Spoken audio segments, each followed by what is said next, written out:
Aujourd'hui, c'est une courte vidéo pour vous donner les dernières nouvelles au sujet du nouveau logiciel qui s'en vient de Skylum, Luminar AI, donc basé sur l'intelligence artificielle.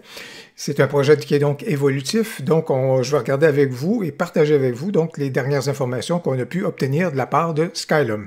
Pour ceux qui visitent cette chaîne pour la première fois et qui visionnent une de mes vidéos, bonjour, mon nom est Louis Lavoie, je suis l'auteur du blog et de la chaîne fairedelabelephoto.com. C'est une chaîne qui s'applique à partager avec vous des trucs, des conseils, des astuces, de même que des découvertes afin que vous puissiez progresser dans votre cheminement photo. Si vous aimez des vidéos comme celle-ci, n'hésitez donc pas à cliquer sur j'aime, n'hésitez pas à vous abonner à ma chaîne. Et puisque vous vous intéressez à la retouche photo, ça tombe bien, j'ai plusieurs vidéos à vous proposer.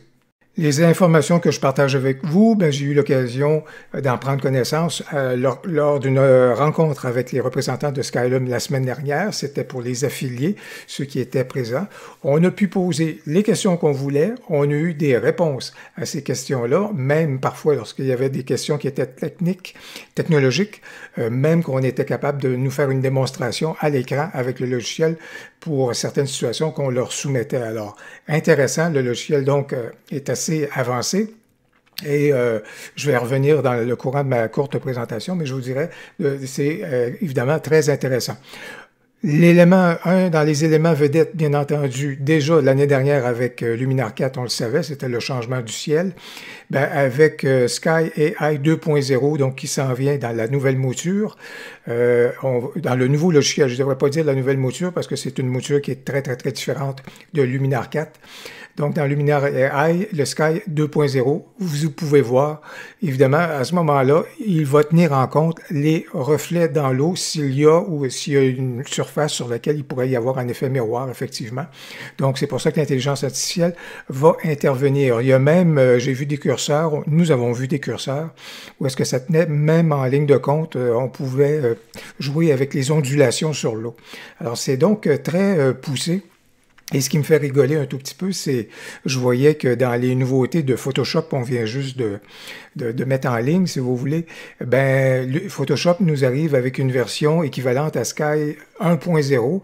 Et déjà, les critiques que j'ai pu lire au sujet de cette nouveauté-là, c'est à quand est-ce qu'on va avoir, à quand est-ce que l'intelligence artificielle va tenir compte des reflets qu'on doit créer ou qu'on doit avoir lorsqu'on change le ciel.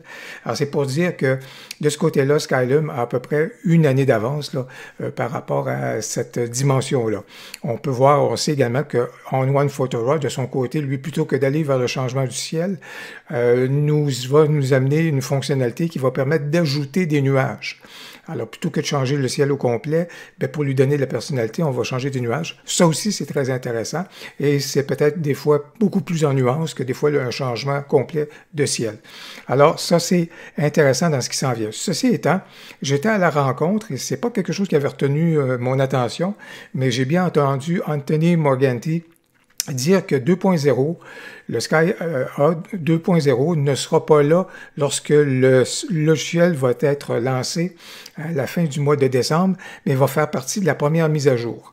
Pourtant, j'ai bien prêté attention. J'ai pas entendu cela. Par contre, si Anthony Morganti le signale, je tiens donc à en faire part également. Semble-t-il donc 2.0 ne sera pas là initialement, mais sera là dans la première mise à jour. On sait bien qu'habituellement, la première mise à jour, c'est 1 à 2 mois après le lancement donc du logiciel.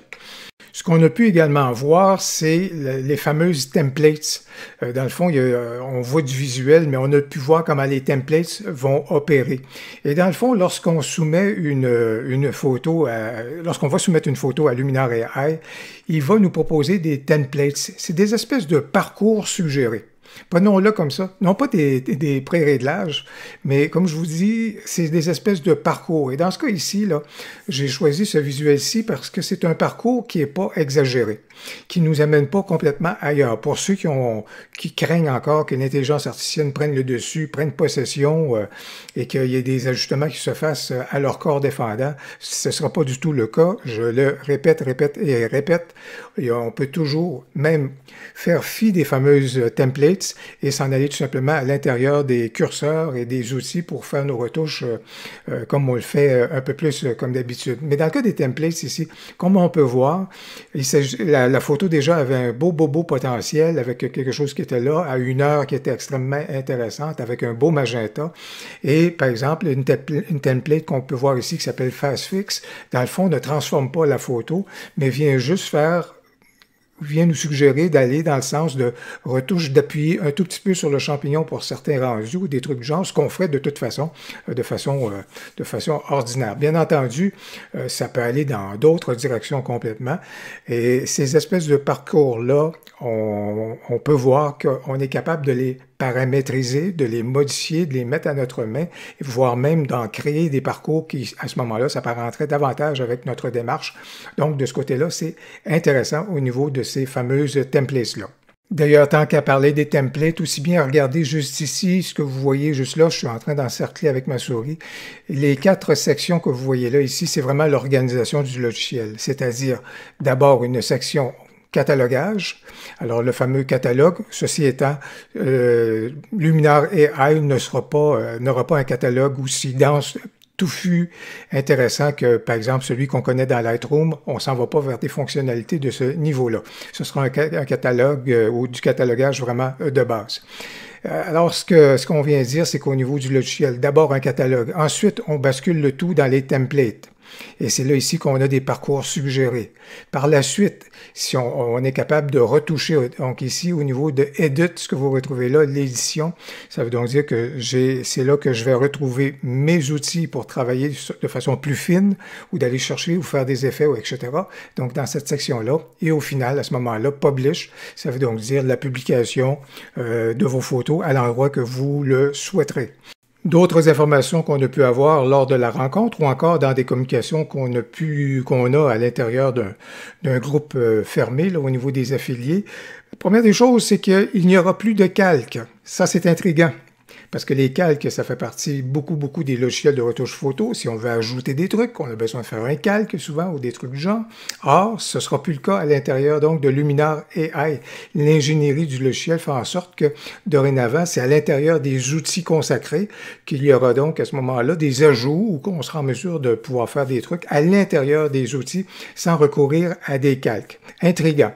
J'ai hâte de voir parce que au niveau des calques, assez souvent, il y avait quelque chose qui était important pour moi, c'était les fameux modes de fusion. Alors, manifestement, si c'est à l'intérieur des outils, il devrait y avoir. Donc, évidemment, c'est déjà le cas dans Luminar, dans plusieurs des outils. On a les modes de fusion qui sont intégrés à même les outils, mais là, il y aurait même plus l'ajout de calque, et je pense entre autres au niveau de la photo composite, donc j'ai bien hâte de voir comment on va être en mesure de pouvoir justement faire la photo composite. Bien sûr, on ajoute un ciel, on peut ajouter des oiseaux, on ajoute des objets, ça va être à l'intérieur de cet outil-là. En tous les cas, on verra bien, ça va être un plaisir à découvrir. Deuxième élément, au niveau de la retouche localisée, alors ça, c'est à voir également. On aurait un maximum de 10 possibilités de retouches localisées.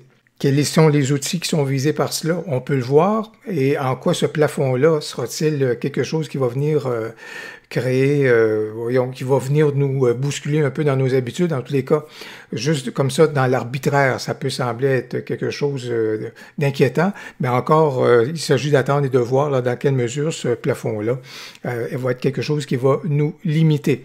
Encore une fois, au niveau des outils de correction, j'ai bien hâte de voir si effectivement ça fait partie des outils localisés ou non.